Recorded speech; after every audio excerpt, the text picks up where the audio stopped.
Through the darkness of future past, the magician longs to see one chance out between two worlds. Fire, walk with me.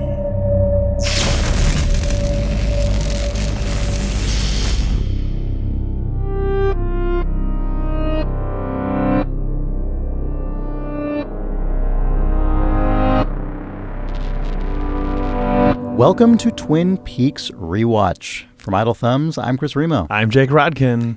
On this episode, we are discussing part 17 of Twin Peaks The Return. Yes. The first of two back-to-back episodes of this podcast discussing the final episodes. Yep, we recorded both of them, so if you're hearing this one, look inside of whatever app or program or whatever you use to listen to podcasts, and you can download part 18 now as well and listen to that back-to-back with this. Yeah. So before we get into part 17 specifically, I feel like we should reflect a little bit on the experience of having watched both of these episodes and with Twin Peaks as we know it so far concluded again.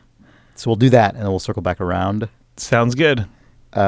Jake, where are you? How are you feeling? How are you feeling in this post The Return world? I'm feeling good.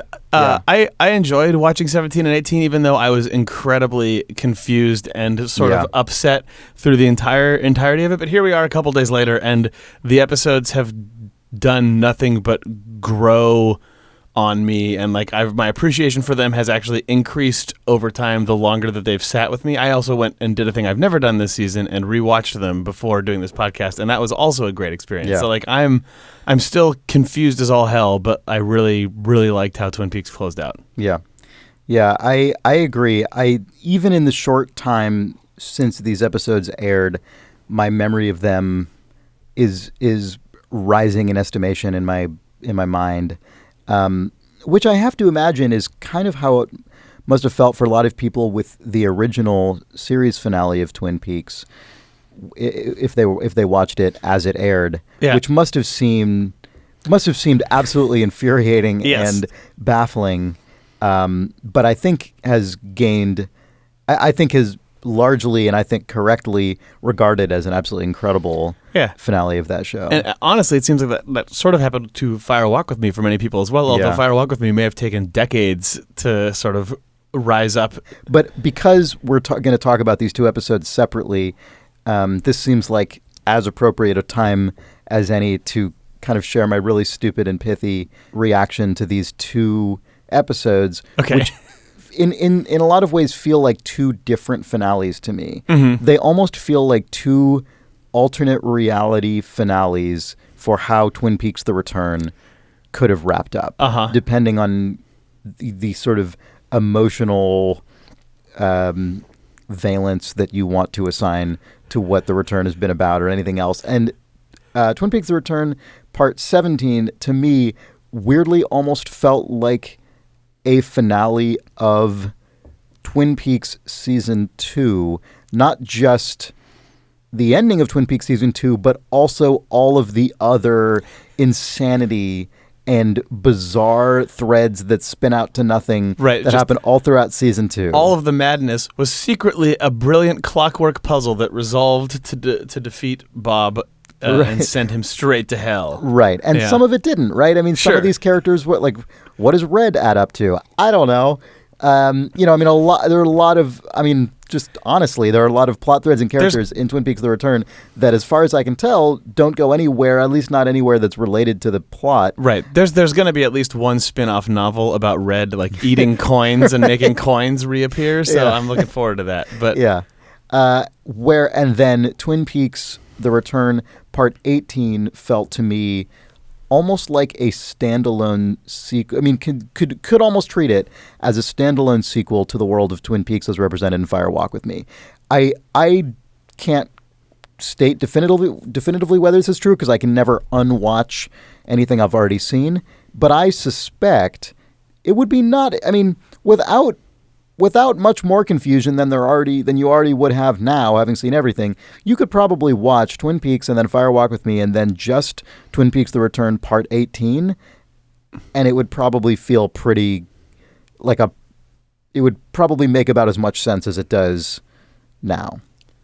You disagree. That's good. I'm glad you disagree because I want to hear. I do disagree. I don't know if it's worth getting into in extreme detail right now, but I think if you watch Twin Peaks Part 18 without watching, especially Part 17, your context, and and then also just bits through the entire back half of the season, but especially 17, I think that your context for what it means, for what Agent Cooper is going through means, would be lost. That's true. That's actually a really good point. I think Agent undeniable. Cooper's journey, sort of the return. Yeah. Like, no, you're totally right. Like, Cooper is the thing. I mean, I'm sure that my opinion is Agent silly. Cooper is the one. I'm sure that my opinion is silly in a number of ways, but I think Cooper in that respect is most significantly.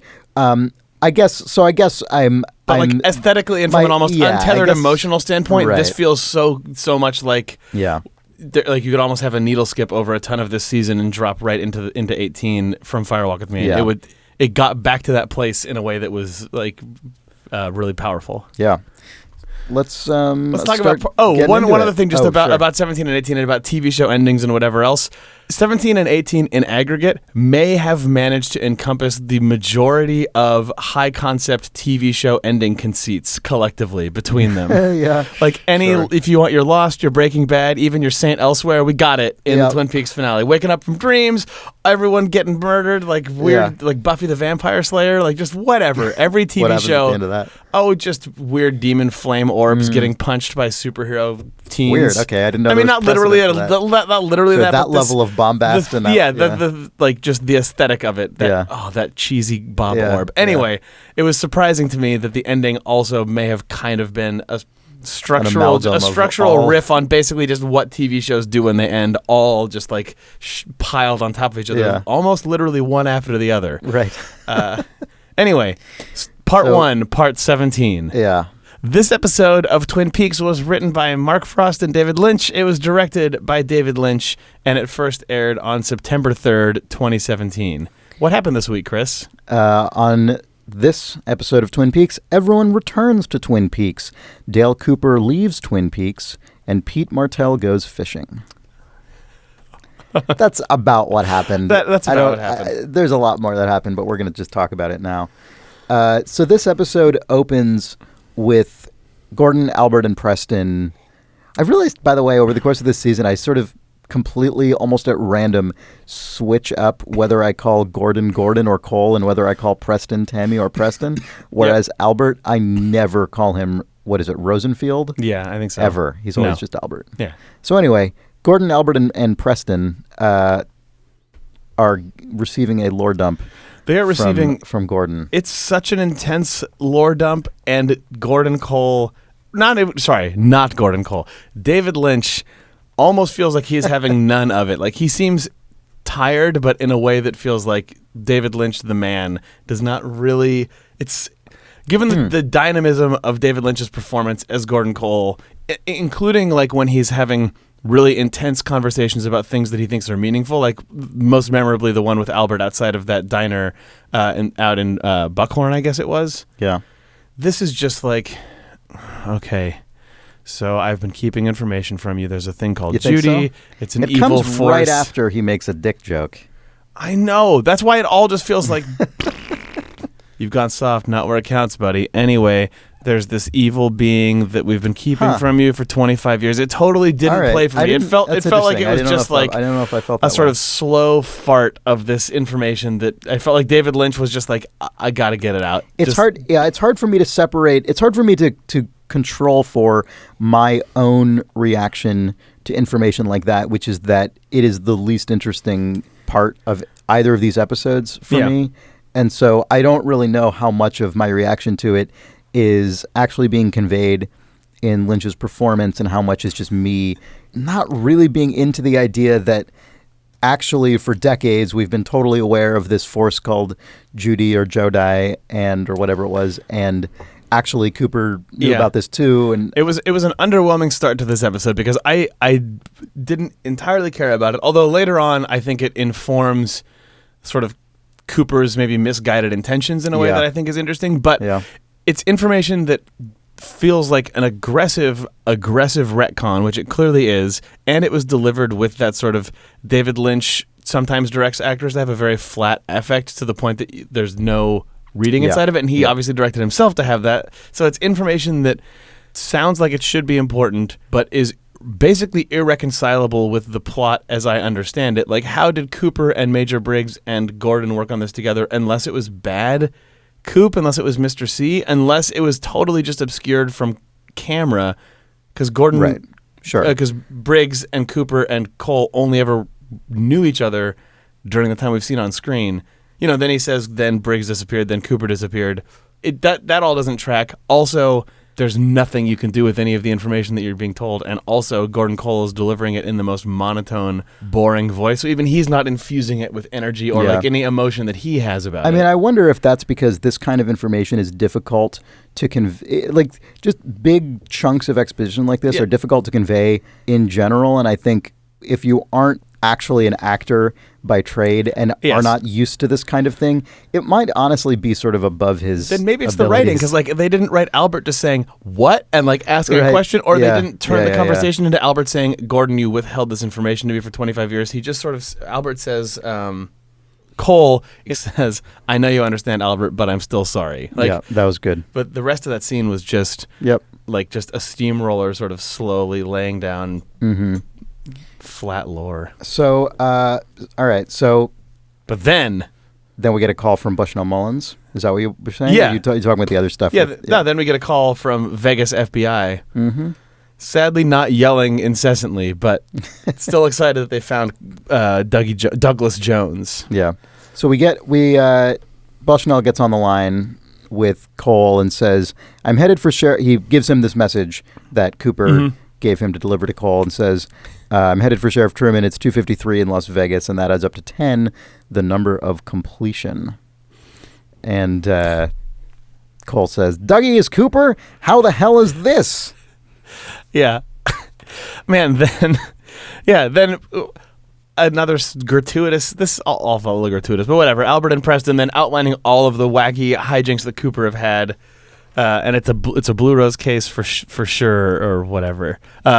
One important note, since we've been really into all of the FBI bullshit in the background of all of these scenes, the screen behind Gordon Cole in this episode is maybe my favorite Twin Peaks on-screen graphic that is meant to communicate anything. Like all of this FBI busy work bullshit in the background. The screen behind Gordon Cole is literally just documents being like a full picture of a document slowly being scanned top to bottom, then shrinking down to arrange itself into a collection of larger documents, and this is just happening on loop. There's just like I don't even know what it means. Like I don't even remember. I didn't even know. Just if you look behind Gordon Cole, it looks like he has a screensaver of just information being scanned, received, and collated.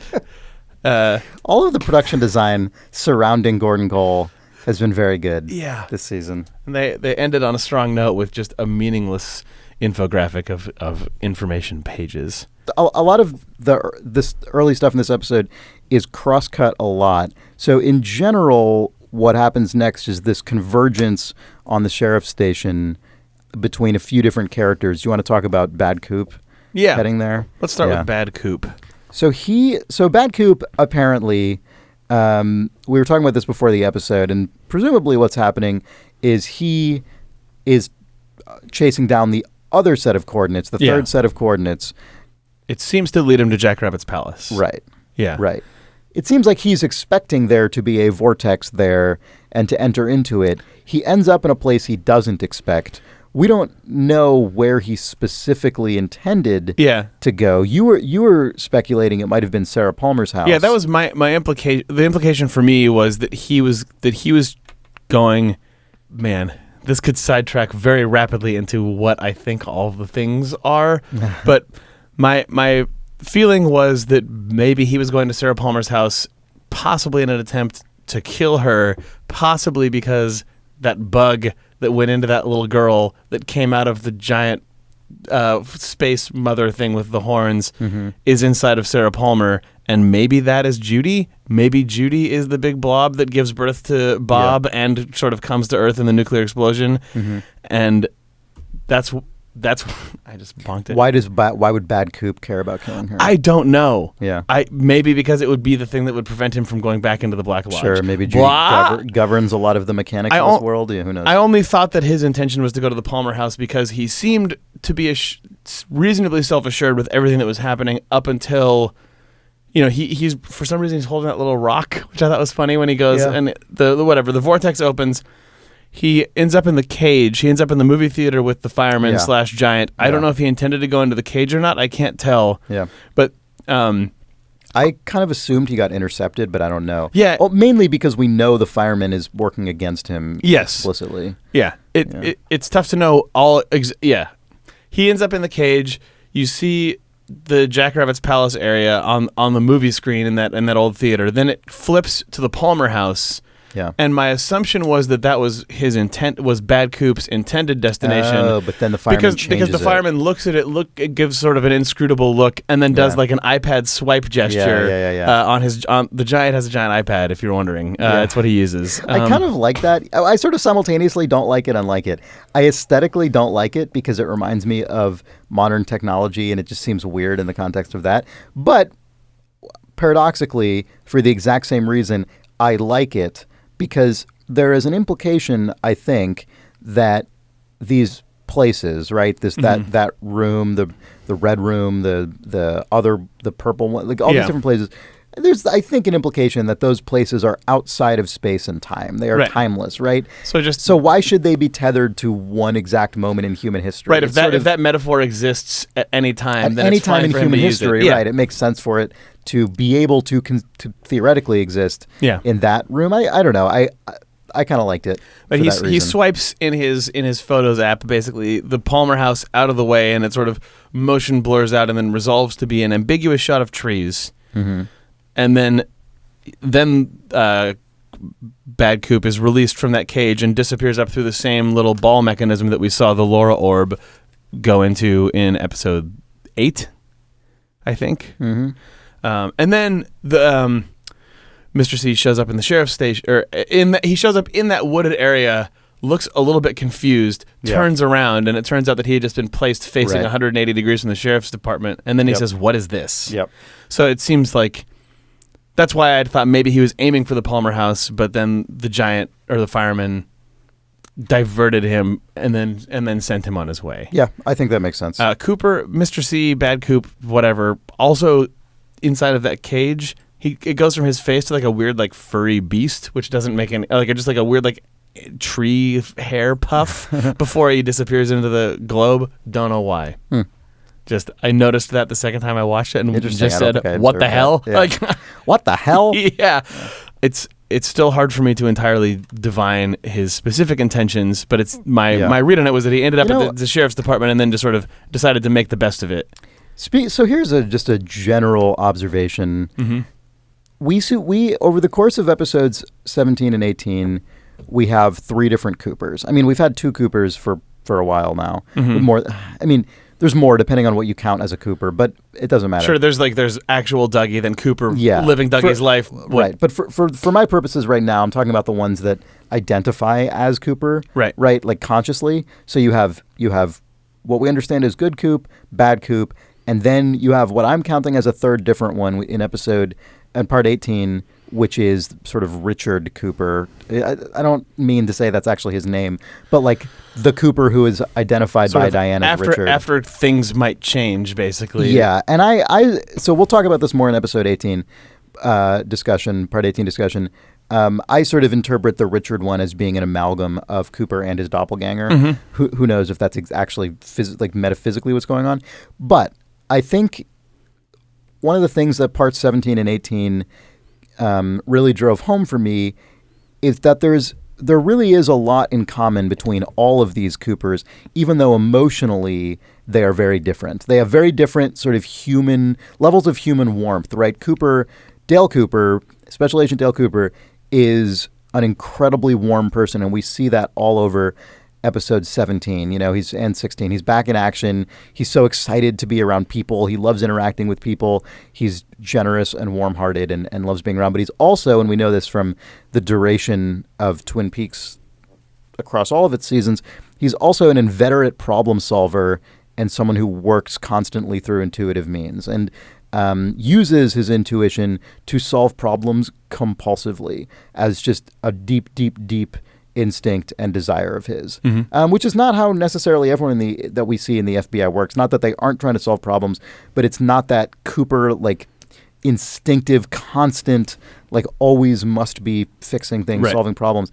And I think in parts 17 and 18, we see that, at least I was reminded that Bad Coop throughout this whole season has that exact same instinct. It just doesn't come paired with the human warmth or the generosity of spirit. He's not doing it out of a desire to feel like he's helping people. No, exactly. He's not doing it out of compassion, but it is still absolutely an intrinsic part of his personality and his instincts. And then even this third version of Dale Cooper that we get, this sort of amalgam between Cooper and Doppelganger Cooper, still has that exact same instinct, I think. He's constantly pushed to fix things, even when I think it is suggested that it has had disastrous results, because his instinct works faster than any other sort of ability to gauge and I mean, outcome. With Bad Cooper, his instinct to be always solving problems is nakedly for self-interest. And I think that later, 17 and 18 are postulating that there might be more self-interest in it for all Coopers than one might think. Yeah. I don't know. Yeah. Yeah. And so we'll talk about that more in part 18. Why did I bring that up just now? The reason I brought it up just now is because I think we don't necessarily need to know exactly every single little mechanic of what happens with where's Bad Coop exactly trying to go, and what does it mean that he did this and he got sent here instead? I mean, I think in a general sense, it dovetails very well and appropriately into this generalized, he's working from intuition, he's constantly trying to move forward, he's constantly trying to fix a problem. Right. And it's through that sort of trajectory into the prism of Twin Peaks, his end goal can basically be a MacGuffin. It can just be a thing he's trying to do. Yeah, I think his end goal is continue to exist in a broad sense, right? Yeah. I think we understand that generally throughout this season. And then the specific mechanics of how he does it, we might not understand all of them, but also we didn't really understand why Dale Cooper in season 1 of Twin Peaks drew the lines he did. He would take pretty big leaps of logic, at least according to traditional forensic, investigation assumptions. Yeah. So anyway, that was something that just was swirling around in my head about these Coopers, these various Coopers. All right, so Bad Cooper arrives at the sheriff's station. Andy sees him. Says, Is it you, Agent Cooper, or whatever? And he's got that picnic basket. Man, that picnic basket looks like the one that he and Dick Tremaine had for their picnic with little Nicky. Yep. I hope that it was either the same prop or an exact recreation of it. Because, man, it looked like Andy's just held onto that picnic basket. Yeah. Crucial key to all of Twin Peaks. Yes. Do you have any anything here? I mean, it was through him meeting Lucy and stuff? Or? Yeah, it was. I mean, it was obviously crushing to see Andy's joy at meeting this guy, knowing that I was on edge this entire scene because I was just are they going to just destroy Twin Peaks right now? Am I going to watch? I know, is Andy going to be murdered? Yeah, I was just am I going to watch? Cooper just pull out a gun and shoot these characters. I thought then my brain started unwinding all these. Is it because the world is going to be unmade, or who? They would never do that. But holy crap, the whole time with him sitting there working his way through all of the sheriff's department cast. Yeah, it was played incredibly well to make me just freaked out about what was going to happen the entire time. And again, I think very consistent with our characterization of Cooper in all forms throughout the entirety of Twin Peaks. I mean, Bad Coop, we know, is a character who has absolutely no compunctions about killing people or exhibiting violent tendencies in any form. However, like Dale Cooper, he is also incredibly self-confident, and he doesn't he definitely engages in violence that one would consider in normal society to be unnecessary, but he also doesn't typically jump the gun. He's confident enough in his own abilities and sense of like physical self-preservation, at least, that he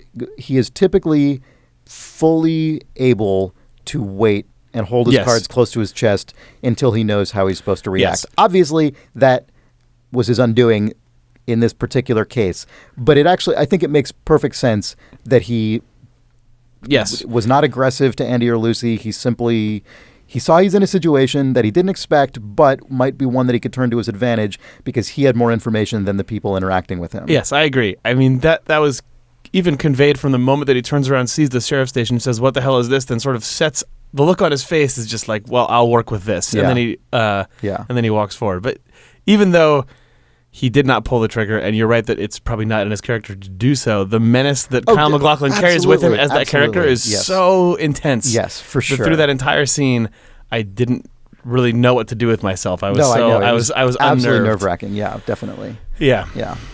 Something happened to each of our nerves. Yeah. One was unnerved and one was racked. Yep. So yes, he makes it into the sheriff's station.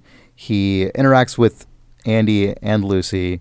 Andy, like, over the course of Bad Coop's presence in the sheriff's station, these scenes all jump around a lot, so I'm probably not talking about them in as Cooper sits down order, and starts talking with Frank Truman, Andy becomes increasingly unnerved and starts... and he offers him coffee, and he doesn't want it, and I think that's like... That starts setting off what's going on. But then Andy starts remembering his visions from when he visited the fireman's old-timey movie theater. Yes. It's funny what Andy has... I mean, we haven't spent a lot of time with Andy this season, but it's been funny that he's gotten to dip into that world of Twin Peaks, which is not something he ever even came close to. Andy has just sort of felt like the world that maybe once supported him, other than Lucy, is not really there. Like we've other than the times when he's with Lucy, we've basically seen Andy be incredibly concerned, like when he was chasing down the missing truck early in the season, or just having to be suddenly burdened with the weight of all of this crazy lodge stuff. It's been a beleaguered Officer Andy. Yeah. This season. No, it's true. Yeah, he's everyone in this. All of these core characters, you feel like the weight of time has pressed down on them, and in Andy, it looks like it has aged him in a way that some characters have come out of this, I think, with almost like a sort of majesty of a sort of dignity of age. Andy, it feels like he's almost been run down by it. Yeah. Except for his relationship with his family, which is clearly what has kept him functional and sane. Anyway, so he at one point, I don't know. Speaking of that, when Andy introduces Cooper to Sheriff Truman, he's so excited, and the context that he says is, "We haven't seen him since before Wally was born." Like that's like I Andy's love that. little that's like so good, because that's exactly how parents.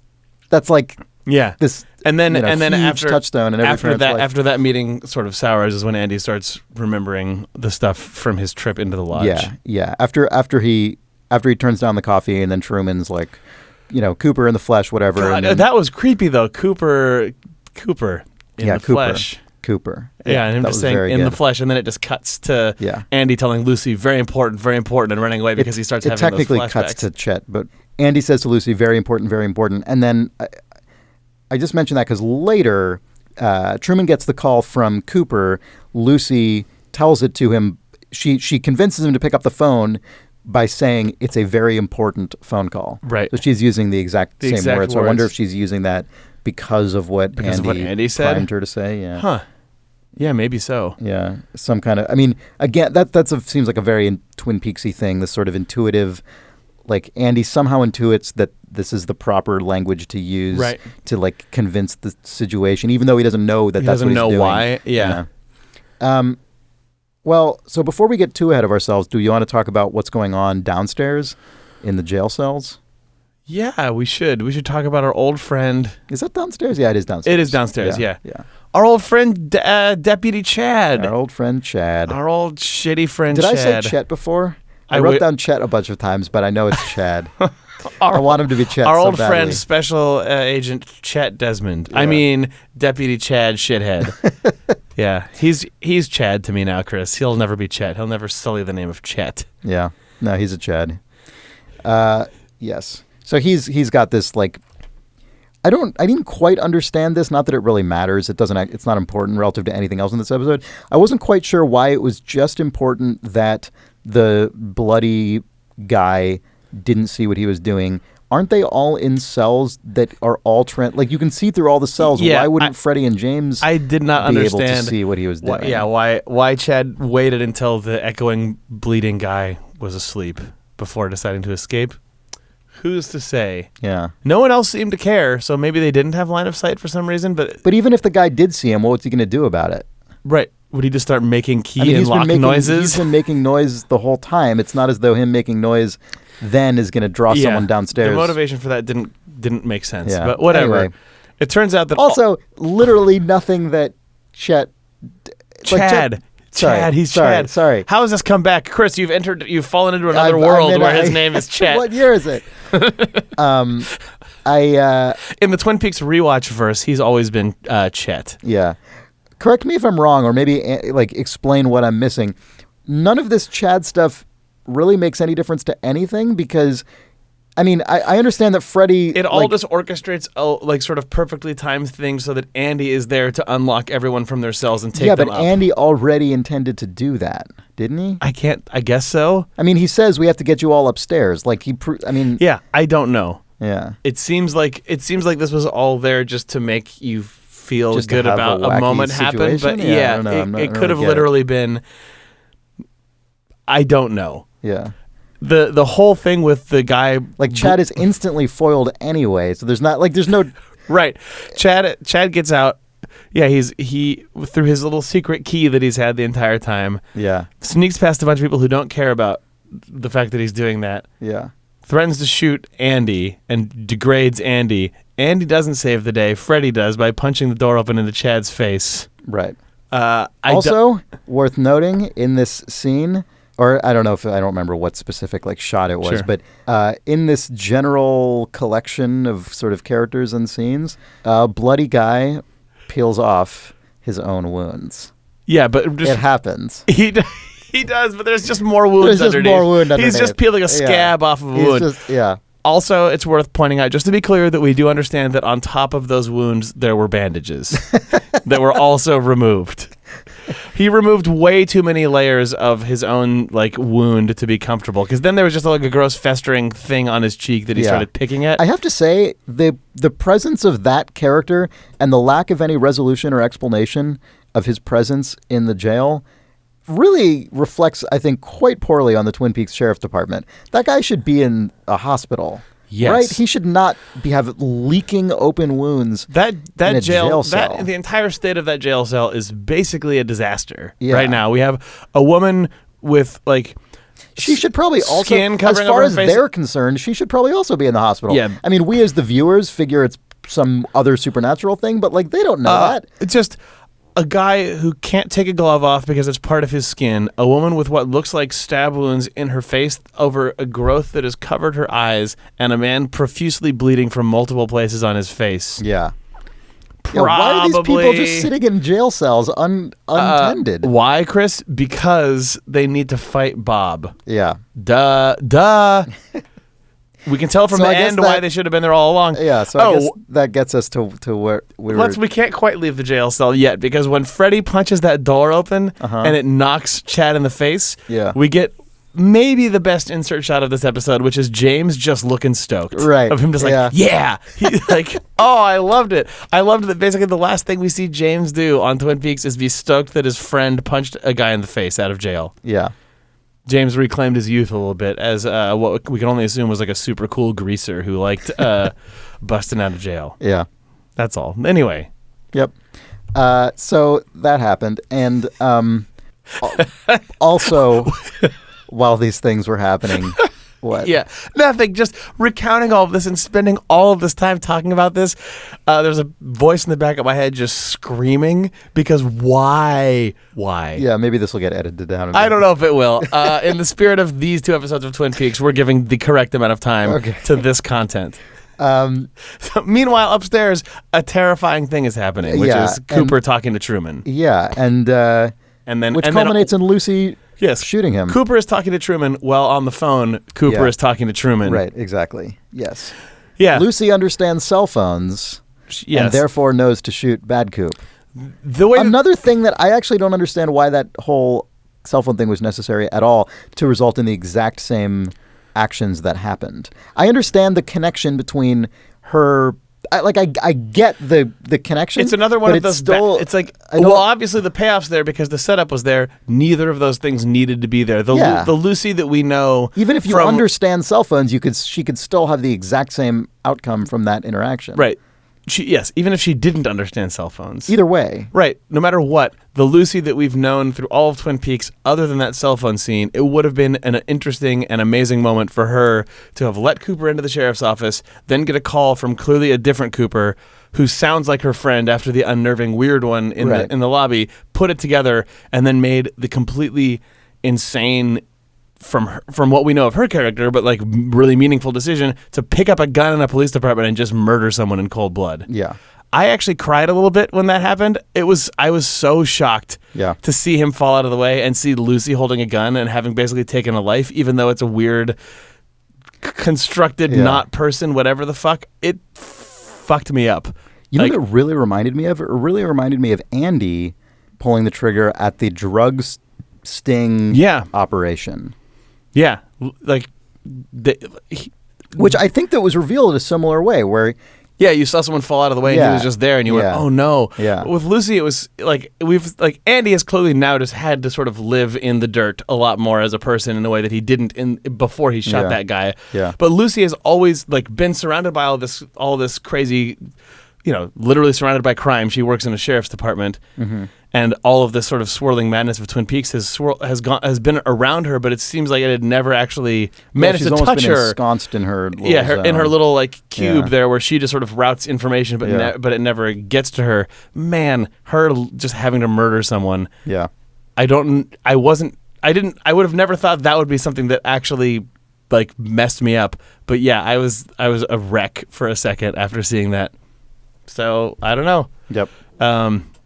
That whole scene was really really a powerful moment. Oh, I loved it. I mean, and just the lead up with Truman on the phone with Cooper, and then sort of staring at Bad Coop, and just everyone kind of sizing each other up. I thought that was great. Although, to your point about this all feeling like the end of Twin Peaks season 2, maybe, man, when Bad Coop shot Truman, his hat leapt up into the air like a cartoon.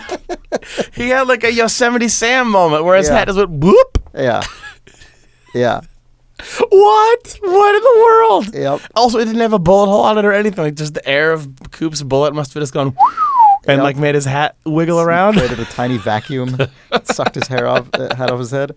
Yeah. What? Yeah, that was amazing. All of those things happening at once was so intense and good. Twin Peaks is the show on which all of those things can happen at the exact same time, followed by Cooper yelling, "Don't touch that body," into the phone, and then a bunch of woodsmen appearing and smearing blood all over the place. So what did you make of that? Because I definitely thought, I guess incorrectly, that the first time that Bob had this happened, Bob left. But it seems like Bob was actually maybe bolstered and turned into an even more intense form. Yeah, it's weird because this is the second time we've seen Bad Coop get shot. Yeah. And both times that wah, wah, wah, synth music comes in and those guys start just weirdly dressing his body, but with just muddy blood. Yeah, I don't know. I couldn't tell. I still don't know exactly what all of that means. It seems to always sort of free Bob during the cleaning process, but this time he didn't. I guess he must have just gone into Bad Coop and we didn't see it the first time. Yeah. This time he stayed separate and became Mega Bob. He became a video game. He became a video game boss. Yeah. You have to punch him 3 times. Yeah. What do we say about all this stuff? I don't know. Jeez Louise. Yeah. It was shot like also just a hilarious schlocky. It was shot kind of like B movie with like crazy cameras. It was like David slamming Lynch into doing things. Sam Raimi, basically. Yeah, exactly. That's exactly what it reminded me of. Sam Raimi. Yeah. Yeah, it was like an Evil Dead thing with Freddy as Ash, basically fighting a weird undead ghoul. Yep. And then literally punching him into hell. He actually punches Bob into hell before Bob comes back in even greater... In his final boss form, and then he gets yeah. punched into bits and disappears through the ceiling. Yeah.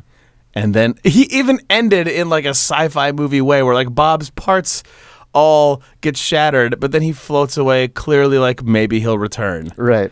And he, they've won the battle, period. Yeah. The end. Yeah.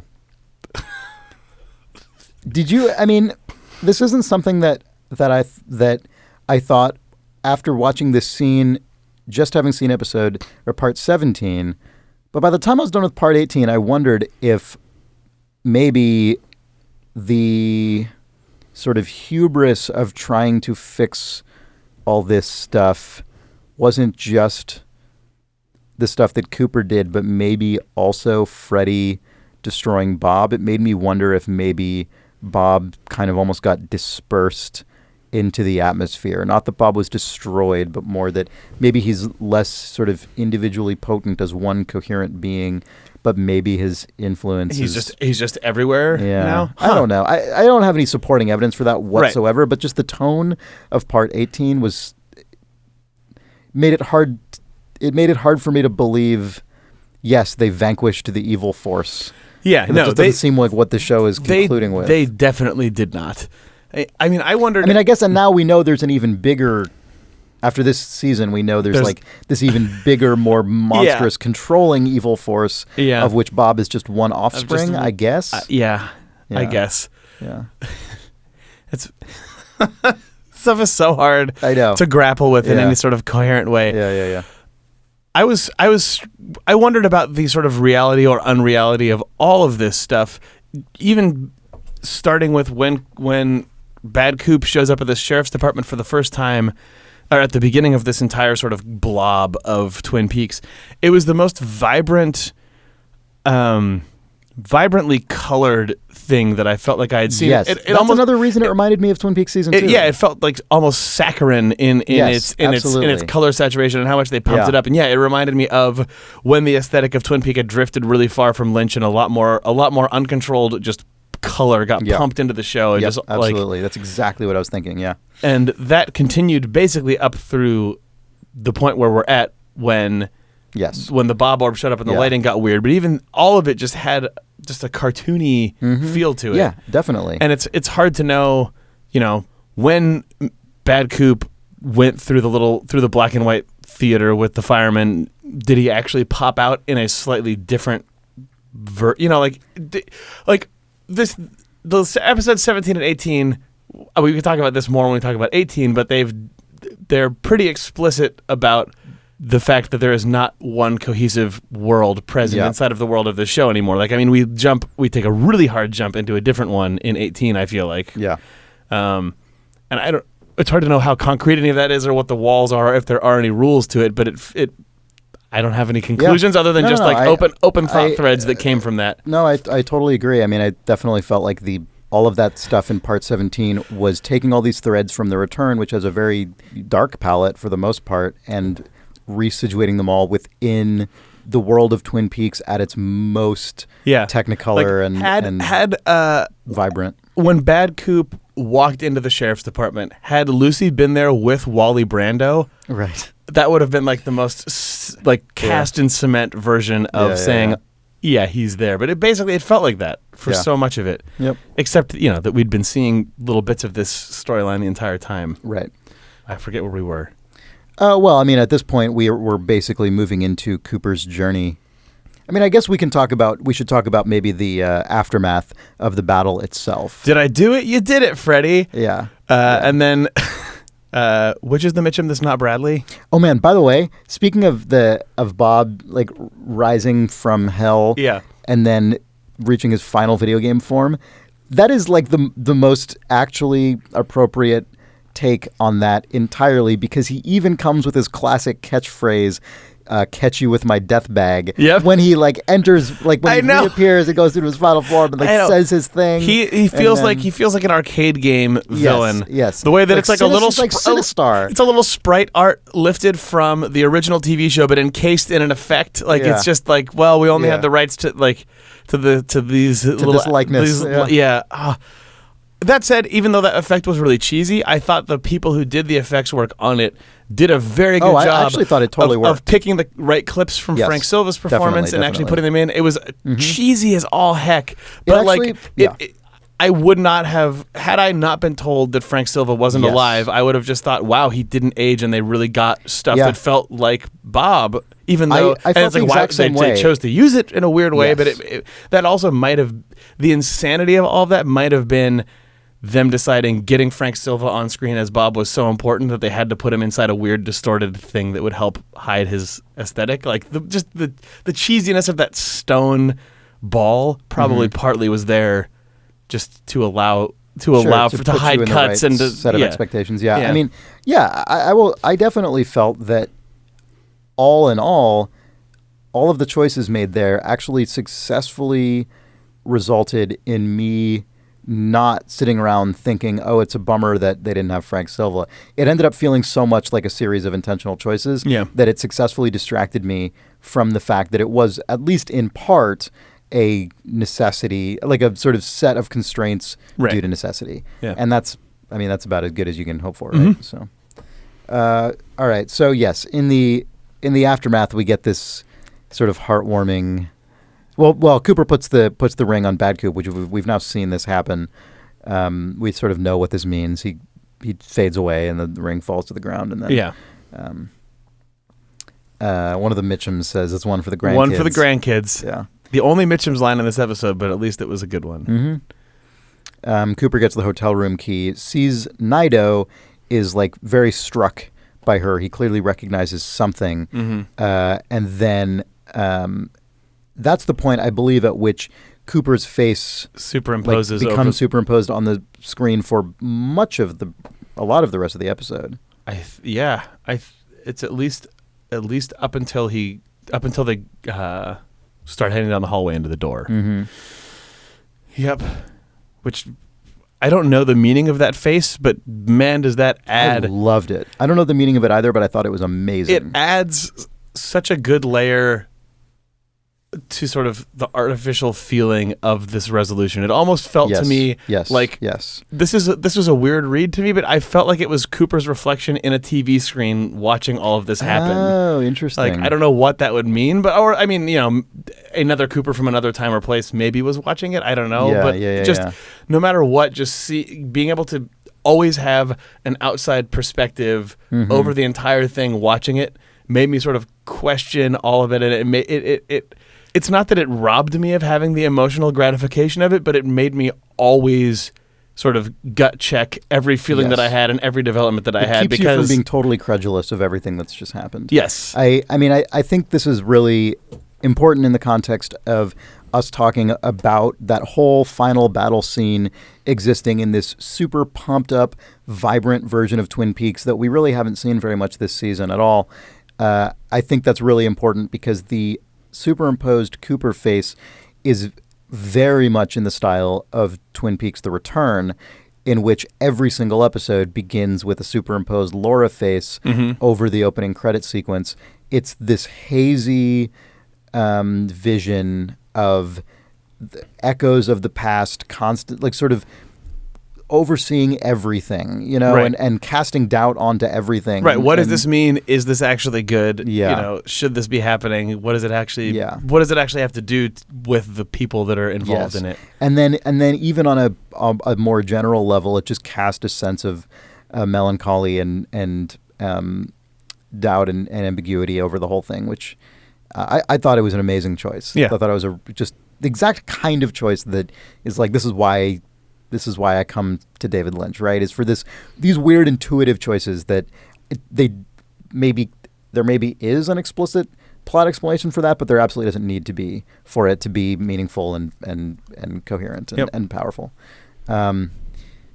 So anyway, Cooper says, Now there are some things that will change. The past dictates the future, which is an interesting. Oh, also Bobby arrives, Cole arrives, people arrive. I just wanted to mention when Cooper's saying, now there are some things that will change. The past dictates the future, because that seems very much. I mean, that's obviously thematically an incredibly important, I guess, almost thesis of Twin Peaks, both the original run and this season. But to me, interestingly, Cooper it seems like he almost ignores his own observation. Or he says, he sort of, therefore, my next problem if I to change solve, the past, it will dictate the future, which maybe seems like a misreading of his own. Like, it seems like he maybe reads his own correct observation in a way that is not workable. Yeah. You know? I don't know, maybe not. But that was definitely my feeling over as this stuff goes. The past dictates the future. A good response to that is delivered, which is, it's a good thing we made so many sandwiches. Yep. In the past. They made that choice in the past, and it dictates the future, a future in which everybody has a sandwich. Everybody's got at least one sandwich. Yeah. Anyway, so Cooper and... Frank in regards to Harry. Cooper and Nido touch hands. All kinds of stuff happens to her face. There are weird effects. The face, there sort of is cleaved open. The face opens to reveal the Red Room, then fades into being in the Red Room. Yeah. And then turns into an orb in the Red Room, and then a different Diane appears. But this version of Diane, her bright red hair. Her costume is entirely Red Room themed, it seems like, because she has bright red hair. Her shirt and sweater are red, white, and black, and she has black and white alternating fingernails. Like, I don't know...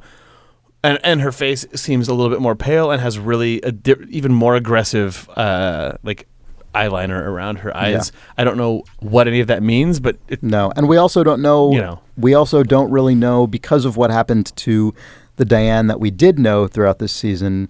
Like, we don't know which costume is more appropriate to the Diane that Cooper would have known or either of them, decades ago. Yeah. Right? Yeah, or neither. Yeah, we just don't know, because...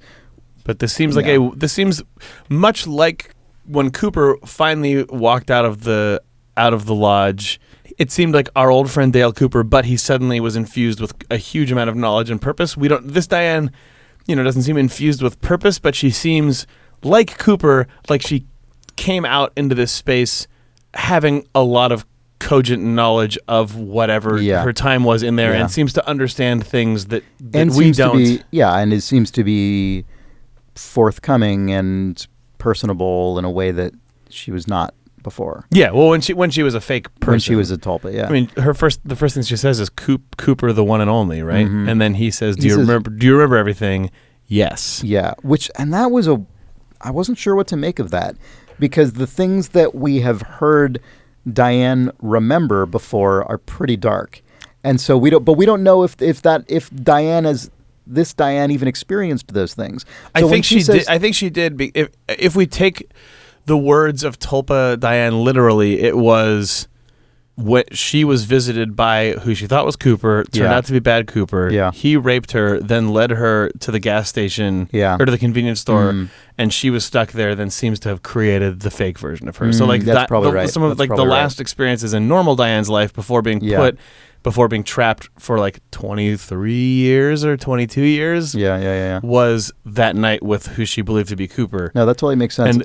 Which is that was my instinct, but it makes this scene where he says, "Do you remember everything?" and she says, "Yes," kind of weird because of the tone that's playing over the scene, right? I mean, part of what I guess he's asking about is, do you remember some really terrible things that happened to you?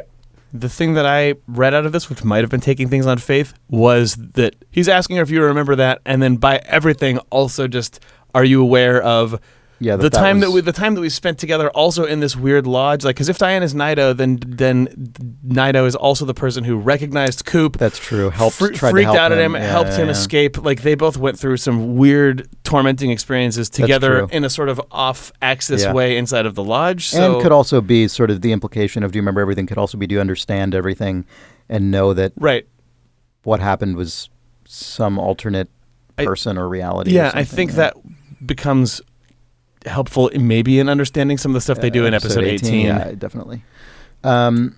So yeah, and then at that point, that's when we see the clock stuck at 2:53. That's when the Cooper superimposed face says, "We live inside a dream." Yeah. And then that's when Cooper says, "I hope to see you all again, Yeah. every one of you." Yeah. Then the lighting goes crazy. Mm-hmm. Ominous lights and sound start. we get Coop, this Coop yells Gordon, and Gordon yells Coop. Mm-hmm. Which was surprisingly touching. Yeah, it was given great. that's basically the only things they get to exchange to each other is a yell of alarm. Yeah. And I wasn't sure what the heck was happening next because it all goes to black, and then we see Gordon, Diane, and Cooper walking in blackness. It feels like they're walking through a non-existent space, but then it sort of fades up to reveal that they're in the basement of the Great Northern, which is just still a place in Twin Peaks. It was a very stylish way to get there, and I'm not sure what the meaning of it was. Yeah. Yep. I liked it though. It was the most David Lynch aesthetic, like magazine shoot moment of all time of David Lynch, Laura Dern, and Kyle MacLachlan dressed in super iconic clothes, walking through a black hallway together. Yep. Did they use that at all? Probably I not. don't know. It would have been a crazy spoiler. They didn't, but there's a shot in here of Cooper walking up in the darkness that was used in the marketing through all of the constantly. And it's finally seeing when it. I saw it, it was weird. It felt like there it is. There's that shot. Yeah. Yeah. It was a great shot for this moment, but yeah, I've been super saturated with it in the marketing. Yeah. So anyway, he said Cooper says, "I'm going through this door. Don't try to follow me, either of you." Gordon says, "Be thinking of you, Coop." Cooper says, "See you at the curtain call." When I watched this episode once, I thought he was talking to both of them, but on second viewing, I think it was very clear that he was looking straight at Diane only when he says that. And that makes sense because Diane is the person who he meets up with only when he comes out of the curtain in 18. Yeah. Yep. It's funny that the room key door to his hotel room unlocks this random door in the basement, but whatever. Yeah. That happens. My Mark Frost brain declares that the Great Northern just reused some old hotel doors at one point, and it was a complete coincidence. Yeah. Yeah. We get Mike. Reading that poem. We get the only time that actor is allowed to speak forward in all of season 3, and it was so cool. I thought. Yeah, I loved it. Like that guy is like gravelly, gravitas filled performance. It was the perfect thing to have happen at this moment. Also, not even also, but the Fire Walk With Me poem, the notion of two worlds felt like it meant something completely different to me this time. Like every time that poem shows up in Twin Peaks, I feel like you see it's used in a different angle and different parts of it have different meanings. But the notion of two worlds used to feel to me like, oh, there's the Red Room and then there's real life, but now it feels like there are it's talking about the fact that there might be just multiple versions of reality, or it spoke to sort of either literally it makes world and mirror world, or sort of the cycle, or like just not it's like the to the extent that the Red Room is one of the sort of, or lodges or whatever, those are like the places between two worlds, but the two worlds can be two like realities as we understand them to be on Earth, or whatever. Yeah. Also, that poem is so good. Yeah, it's so good and powerful. That and the I know that we didn't. It wasn't recapitulated in any way in these episodes, but the woodsman's monologue in part 8.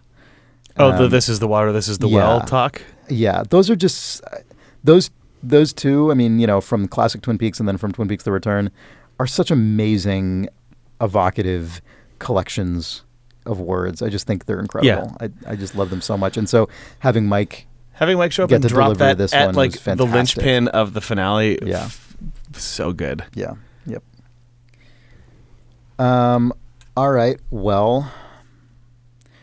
And so Cooper and Mike then get to walk down the hallway in the sort of convenience store area that we saw Bad Coop walk down before. It's also the same place that Gordon got that glimpse of in the vortex by what's her name? Davenport's body. Mm-hmm. Crucial plot thread. Mm-hmm. But I mean the shot walking down the hallway with the forest with kind of superimposed on top of the hallway. Yeah, he made the same journey to see Philip Jeffries. Yep.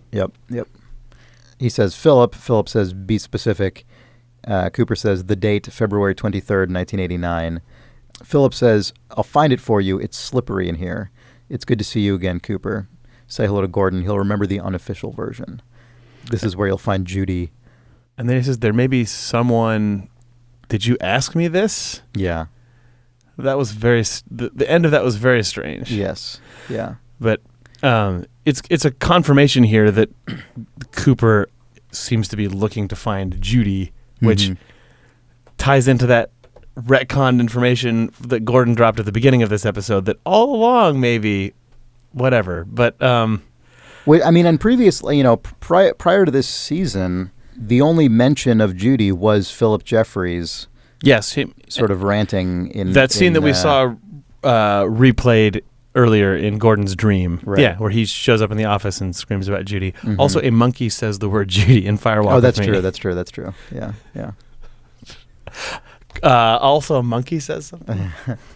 The things that really struck me here are, one, what do we think Philip Jeffries assumes about Bad Coop versus Cooper? Does he understand? I mean, I'm not sure. Did he take Bad Coop at face value in terms of believing him to be Cooper?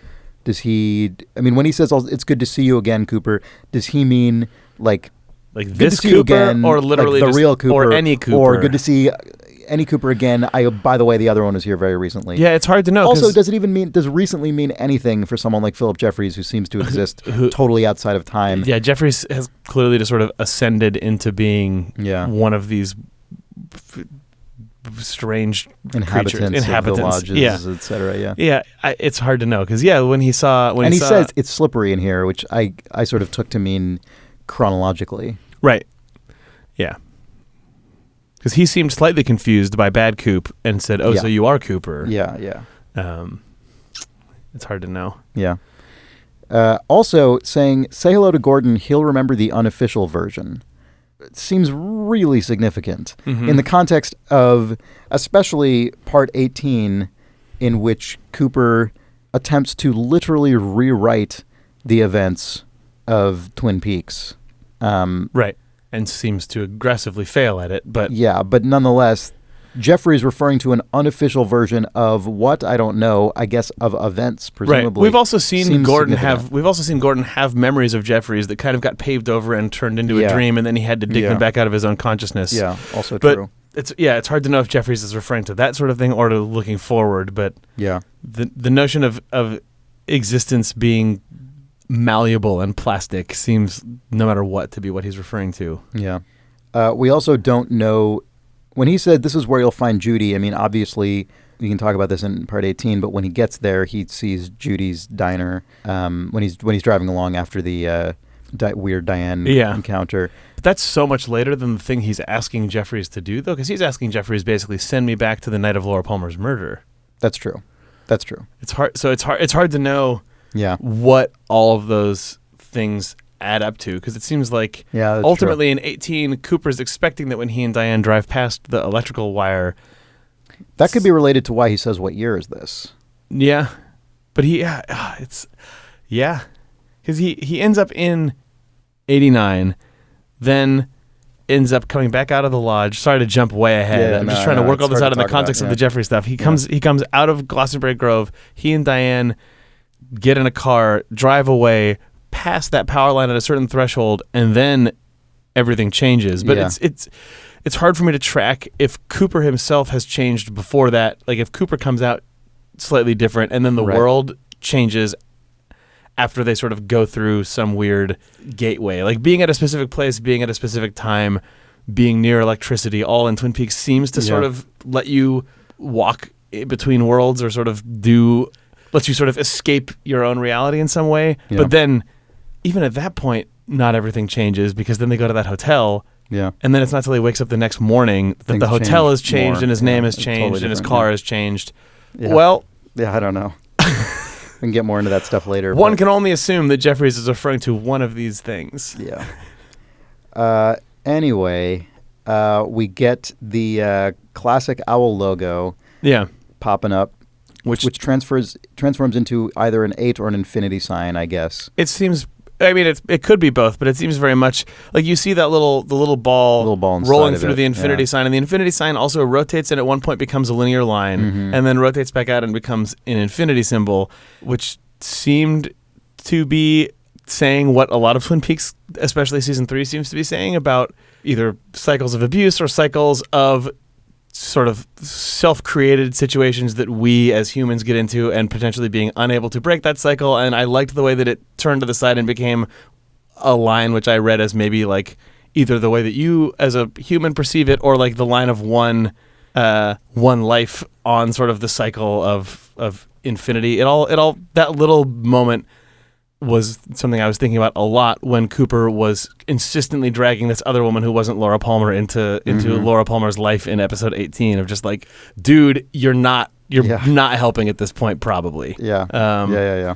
It seems like Cooper is maybe given a lot of hints that what he's messing with is bigger than him and or not possible to be fixed, and he just keeps pushing through barrier after barrier. I mean, on that note, Jeffrey says, there it is, you can go in now, Cooper, remember.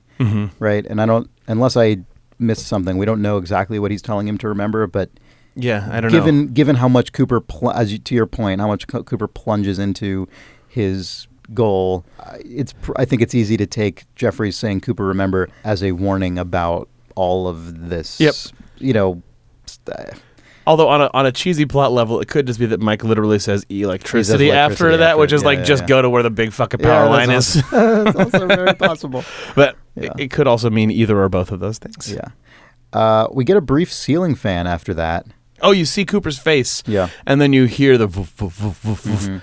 And then, we cut to the actual fan because we're suddenly in Fire Walk With Me. I did not expect basically Back to the Future 2 to happen inside of I've never seen Twin Back Peaks. to the Future 2. It's so crazy that you haven't seen Back to the Future 2. The end of Back to the Future 2 is them deciding that because of something bad goes wrong in time, they have to go back to the Future 1, and then they keep cross-cutting Marty McFly inside of like the climactic moments of Back to the Future 1 in the 50s. It's so weird that you haven't seen Back to the Future 2. Sorry. Sorry, that seems relevant. Sorry that I don't have anything to say about it. It's okay. So we see Leland watch Laura and James leave from Fire Walk With Me, and then Cooper sort of like blips in the same way that he sort of glitched out of the very first scene that he had with the giant. He sort of bzzz in. Yeah. This stuff again, the same way when Fire Walk With Me got reinserted into the Monica Bellucci dream, where we just cut from one scene to the other. The way that this all played out was so seamless that it was actually, again, like I went, it was very impressive. I gasped when I saw the clip of Laura and James on the motorcycle leaving the house. Like, that seems like it's from Fire Walk With Me. Then that intense close-up of Leland looking out through the window. I was just like, whoa, okay, we're really going for this deep. And then, when Cooper showed up, I was less shocked by that, but because it was kind of goofy. Yeah. I also don't know entirely what to think about Laura Palmer's seeing him. Her scream. She has that intense reaction in Fire Walk With Me. Like, that scream is in that movie, right? But we don't know why. And it's like, did she sense something in the woods? Is she just on drugs? Because she's an emotional wreck for the same reasons that we see in this scene, where she like starts talking about Mike killed a guy, then goes Bobby killed a guy, and then like has that like dismissive like teen eye roll at her own thought even, and like trying to literally. But, I mean, that's after she screams. Yeah, that's what I mean. I mean, in Fire Walk With Me, she's just this like, just outrageous up and down of emotions and sort of interior turmoil. So to imply maybe what she saw was Dale Cooper, a little bit cheesy, but it was still such a seamless insertion into that scene that I liked watching it. Yeah. I just don't know if I liked the implications of it. I don't know what the implications are, really. I mean, just from a cheesy plot level, Laura Palmer saw the man from her dream suddenly in the woods and screamed.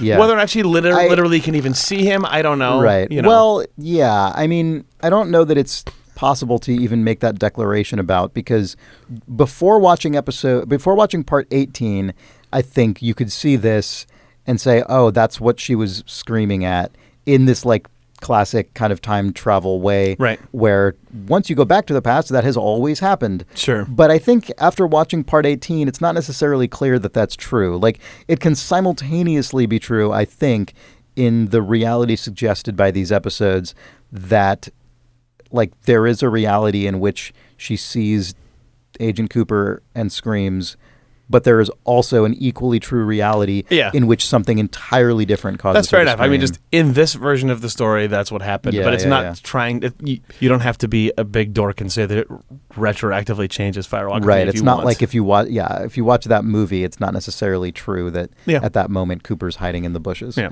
Although, again, it was similar to Cooper's face being superimposed over the earlier stuff. It was interesting to watch this stuff play out from basically a different specific perspective. I agree, but I just mean... We don't have to talk about it. We don't have to go beat by detail, beat. But the thing I did want to mention is when she says, "Open your eyes, James. You don't know me. There are things about me. Even Donna doesn't know me. Your Laura isn't here. It's just me now." That always, I think, made intuitive sense in terms of, especially by the time we get to Firewalk with Me, what is being suggested about the conflict and darkness that Laura contained within her, but definitely takes on all kinds of additional potential meaning now. Either from a linear plot way or just like even from an intuitive or emotional sense, like it feels like it's just depths deeper as a line than it used to be. Yeah. But I mean, and especially now that like even more characters have other versions of themselves, have things living inside of them. I mean, just the world of Twin Peaks consists even more than ever before of things inside of people, like not just like emotions inside of people, but actual like spirits and weird things living in people, which are still often representative of the thing that Laura was always figuratively talking about potentially. Before we move too far, we have to briefly mention that fucking Leo shows up on camera. Yeah, sorry, Leo made it. Laura is credited in the credits. Laura James right off, and then we are shown. We get Leo and that girl who I don't remember. Yeah. Oh, I guess there's more to talk about. Oh no, there's not. Sorry, you're right. Yeah, Jacques Renault. Before we go too far, your Laura disappeared. It's just me now. She flips him off. Oh, the stoplight. Yeah. The stoplight, was that literally the same stoplight from Firewalk with Me? I'm not sure. It looked like one from the 50s, and it made me think of the aesthetic of those two kids walking home in the 50s. Also, this is another black and white couple that we're seeing together. It's true, yeah. And I don't know what it means again, but just sort of that repetition of things in Twin Peaks. Yeah. Anyway, yeah. Leo's there, Renette's there. Oh, that was Renette, right? I forgot. Yeah. Sorry. Jacques is there. That's all. Yeah. Just so glad that we got a tiny sliver of Eric DeRay, even if it's reused. Yeah. So anyway, at that point, Cooper and Laura actually meet. Yes. And the way that this was built is very strange because it seems like it's old Cheryl Lee dressed in a teenage Laura costume, maybe with computer de-aging. Cheryl Lee. Yeah. Amazingly, Twin Peaks has now had a scene filmed in the 90s in which Cooper is made old and a scene filmed in the 2010s in which Laura is made young. Yes. Yeah. I've seen you in a dream, she says. In a dream. Which I don't know if that means is a it nested dream nested or is it just repeating, sort of thinking to herself? Yeah. Yep. Cooper puts out his hand and Laura walks up to it. Yep. We see Laura wrapped in plastic as the music hits its like classic crescendo, and then the body disappears. That was so intense. I did not know quite what I always say I didn't know what to do with myself, but I didn't. I couldn't believe that they were going to cut to that footage and then they were going to literally show Laura Palmer's body disappear. I know. I couldn't believe it either.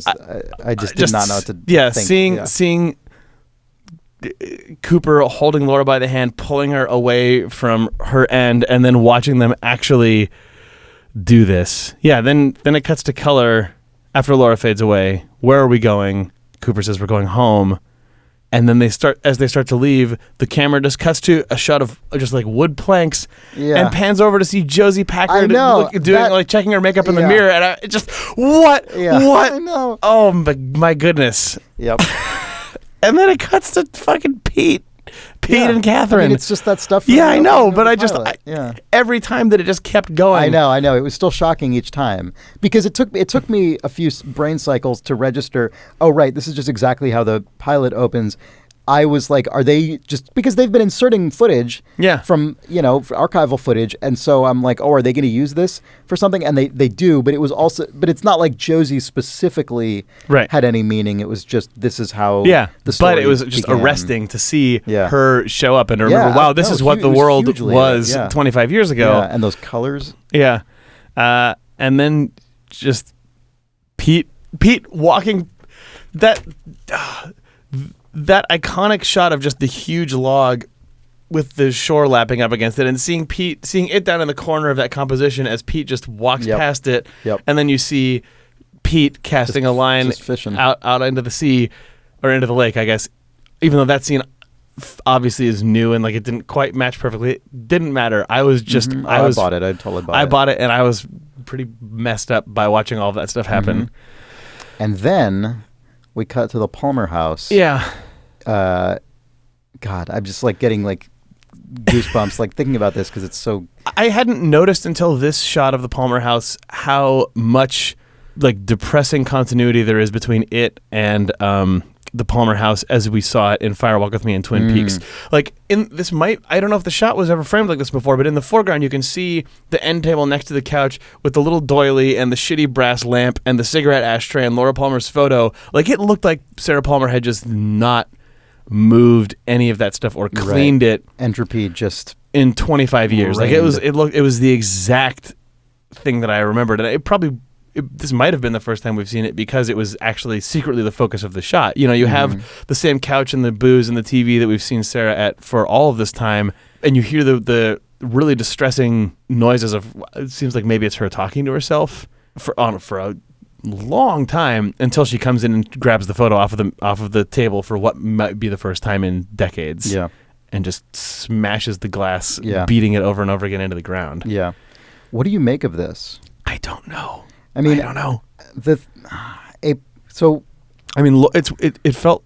Part of me thought like if Laura has been removed from the world, but Sarah is still like this, like I felt like maybe there was just some incredible. What do you mean if Laura has been removed from the world? I mean, Cooper literally just pulls Laura out, and we don't know what that means at this moment, right? It's not. Is it that she doesn't get killed, or that she was never there to begin with? You see her body disappear. And then Pete just walks by because there isn't a Laura. Yeah. But then you see Sarah Palmer still in that house, not with affected in the same way as the Pete shot. She still has the portrait. She's more distraught than she's ever been. That's 25 years later. Yeah, and it feels like how those connect. Do they connect? Unknown. She seems just like her brain is like eating itself alive at that moment, the way that she's reacting. So there's a few things, right? Does Laura exist but not get killed, or does Laura literally never exist in that world? What do either of those things mean? What do they mean for Sarah Palmer? Or like, are those actually totally separate existences? And like the Twin Peaks that we know, the Twin Peaks that Cooper creates by pulling Laura out, are those like now parallel existences with people going through completely different emotional cycles? Right.